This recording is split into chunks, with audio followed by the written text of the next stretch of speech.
Inihiling ko sa Diyos, inihiling ko sa Ama, maawa ka. Itinataas ko ang aking mga kamay, basbasan mo ang lahat ng nangaririto.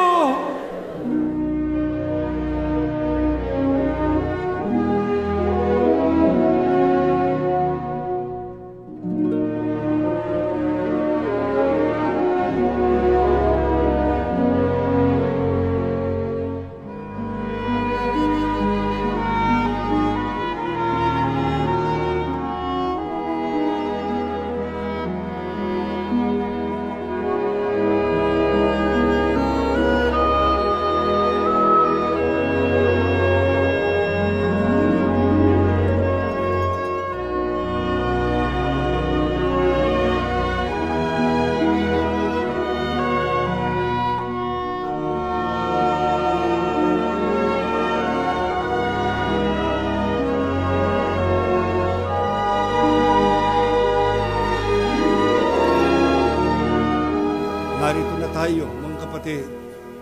Huwag kayong uuwi na hindi niyo nakukuha ang basbas, pag-ibig at pagmamahal.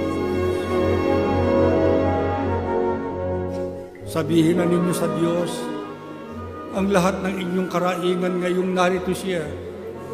Apuhapin ninyo siya, magmakaawa kayo sa Kanya. Hindi ko alam ang mga suliranin ninyo, pero ang alam ko, ano man yan, kaya po ng Diyos na lunasan.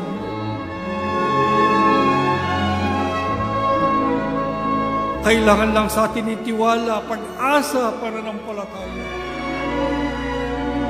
Ibabahan niya sa atin ang Kanyang banal na Espiritu.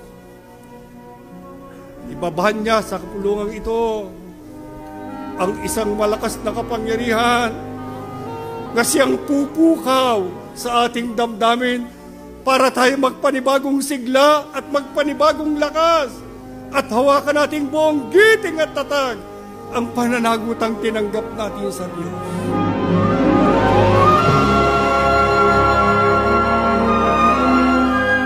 Darating na si Kristo. Yan po ang dahilan ng aming pag-aayos sa iglesia. Pati buhay, lalo na. Pamumuhay. Hindi kayo lugi. Mapagod kayo, mapuyat kayo, mga kapatid. Pagdating ni Kristo, kasama kayo. Mula sa lahat ng dakong naabot ng iglesia, si Kristo'y darating. Malapit na ang araw ng pagliligtas, paiiwan ka pa ba? Dahil kukunin ni Kristo kahit saan man naroon ang Kanyang mga hinirang, tiyak na kasama kayo, tiyak na kasama ang lahat ng nasa iba't ibang panig ng daigdig. At doon, magkakasama-sama sa piling ng Diyos sa bayang banal para wag lang magkahiwalay magpakailanman.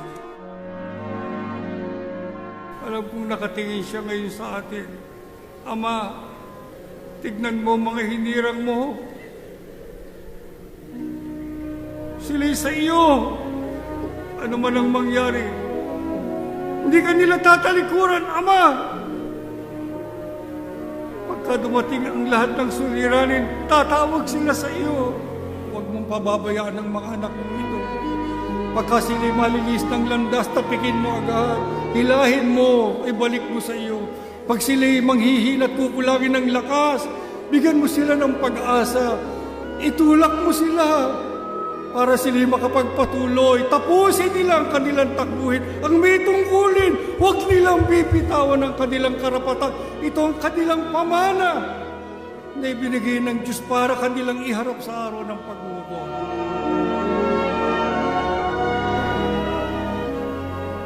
At inihiling ko sa Diyos, inihiling ko sa Ama, maawa ka. Itinataas ko ang aking mga kamay, basbasan mo ang lahat ng nangaririto. Tanggapin mo sila, Ama. Tulungan mo silang makapanindigan hanggang sa wakas, maging wakas ng buhay o wakas ng sanglibutang ito.